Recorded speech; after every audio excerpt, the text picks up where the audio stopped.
My name is Mike, and this is a bike. No, it's not a bike, I lied. But it does have two cool wheels. I mean, as cool as Toyota Prius wheels can get. This is PFH. PFH stands from Prius from Hell. Well, let's see, I've had the engine in and out of this car half a dozen times. And that's not an exaggeration. I've literally pulled the engine in and out of this car 6 times. I've worked on this every end from one end to the other. Right now it's got some weird problem I can't figure out. So I've got other vehicles to drive in the meantime while I pull my hair out behind the scenes. Eventually I'll figure it out. But the purpose of this video is, even though this is supposed to be a bike-related channel, I have worked on a lot of other vehicles and I will kind of bring them up from time to time. I did a video probably 4 or 5 years ago on replacing one of the headlight bulbs in a Prius. You see, simply replacing a light bulb in a Prius is not an easy task, believe it or not. So what I've done, I've reloaded that video from my old channel to this channel and added, the noise, the music, and all the other garbage that makes it a little bit more watchable, at least to some people. So anyway, enjoy this video from my sorted past, and we'll see you on the next one. We'll get you back on the road one day, I promise.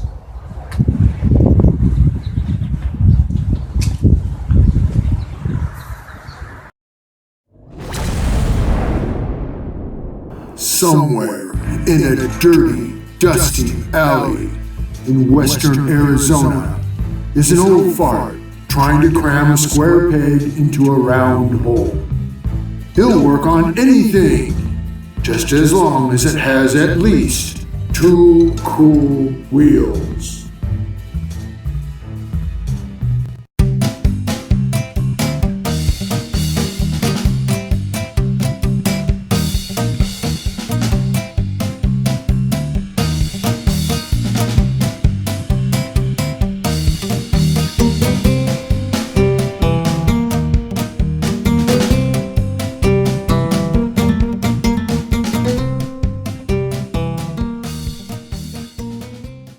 Yeah, I'm making this video because I saw another guy on YouTube who had gone through a lot of trouble to get that headlamp assembly out of there to change the bulb.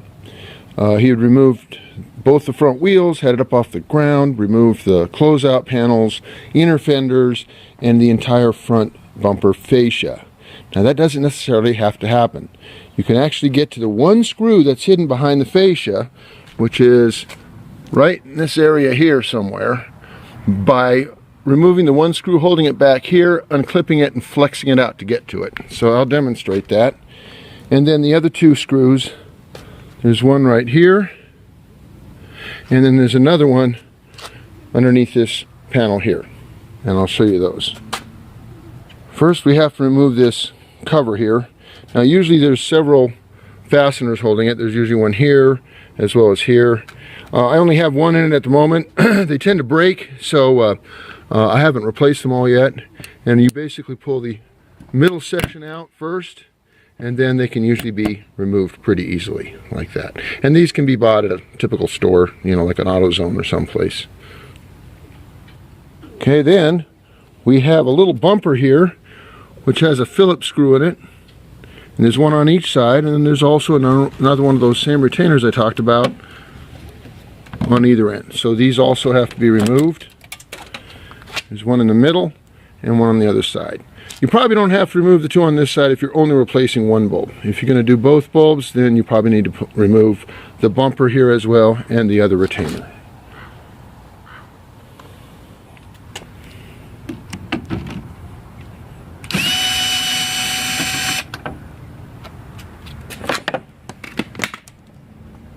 Once those have been removed, if you flex this grill back just a little bit, you can see there's one of the other screws. So you have a total of 3. One there, one up here, and then the third one, which we'll get to in just a moment on the side. Okay, to get to that, we've got to move this inner fender out. Now, in some cases, they come out pretty easily. Sometimes you might have to fight them a little bit.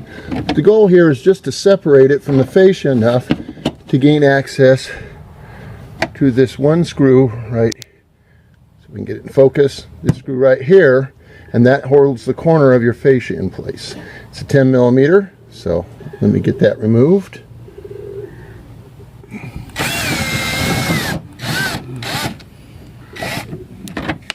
Oops, stop it. That's okay. All right, once that's removed, you can actually flex the inner fascia out. Now, it's held also by some little snap latches, so if you give it a firm pull, it will pull out. You're not breaking it. You can see the hole that was held by that screw. And if we continue to pull it outward, if we look up inside here, it's kind of way up by the front. Again, these are pretty flexible. See if I can see that screw.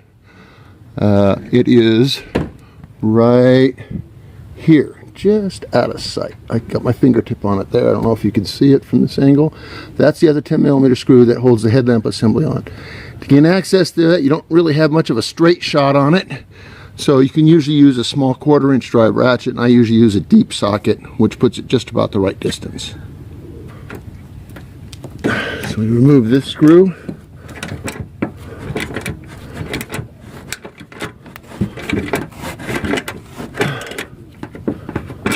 And this avoids having to take the wheels off and the wheel wells and removing the entire fascia.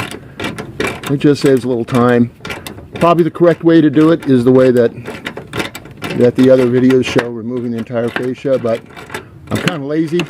Don't want to take anything more apart than I absolutely have to. And because these fascias are made to flex, you're not going to hurt it by flexing it out like this. Okay? Hang on to these screws. All three of them are the same, but they are a shouldered bolt like this, so you may have difficulty finding a replacement if you lose one, so make sure you hang on to them.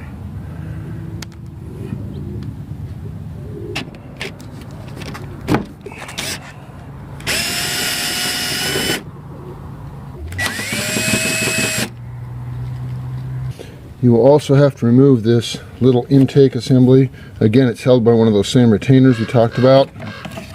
Okay, it just comes out of there. And then you can gain access to some of the connectors. You're going to find that many of these connectors will be difficult to remove until you have actually pulled this assembly up and out a little bit. And again, you're going to have to pull it past the fascia, so you may have to pull it back and flex it a little bit to get the headlamp assembly past it. Okay, I have flexed the front fascia a little bit and pulled the headlight assembly out now, where I can get to some of the connectors at the back.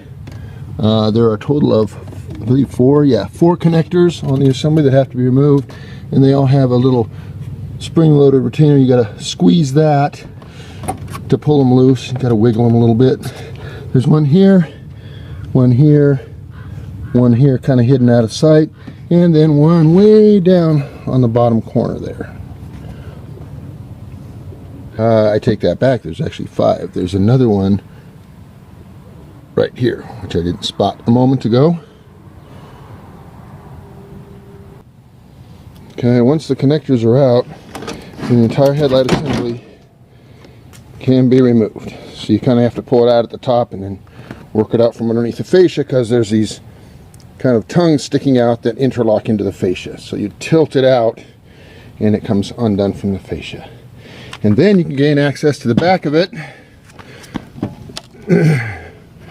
This large housing here rotates counterclockwise, and then you can gain access to the bulb underneath.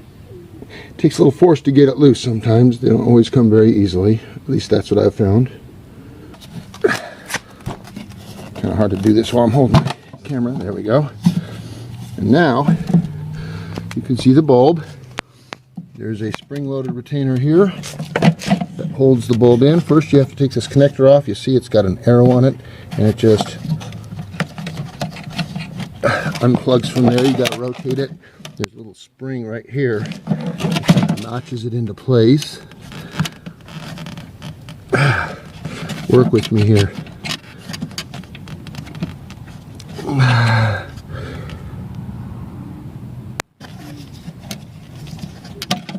There we go. And then you have these 2 springs here. Undo them. Pull this out of the way. And now you can get to that. Extremely annoying headlight bulb. Now, typically I like to buy products that are sold and made here in America. If you go to your local auto dealer, these things run anywhere from $100 to about $130 each. I'm sorry, that's a bit much. I found if you go on eBay, you can get a pair of these, 2 of them, for $13. They probably... Uh-oh. So for some reason my video got cut short at the very end. And so basically putting the headlight back together is just simply a reversal of everything you did to get it out. You can tell from this picture what my birds think of my Prius. A lot of people don't like Priuses, but I personally like the little car. What I like most about it is the technology behind it. If you guys get a chance, there's some good videos on how the Prius does what it does and gets such exceptional mileage. That's it for this video. Thanks for watching.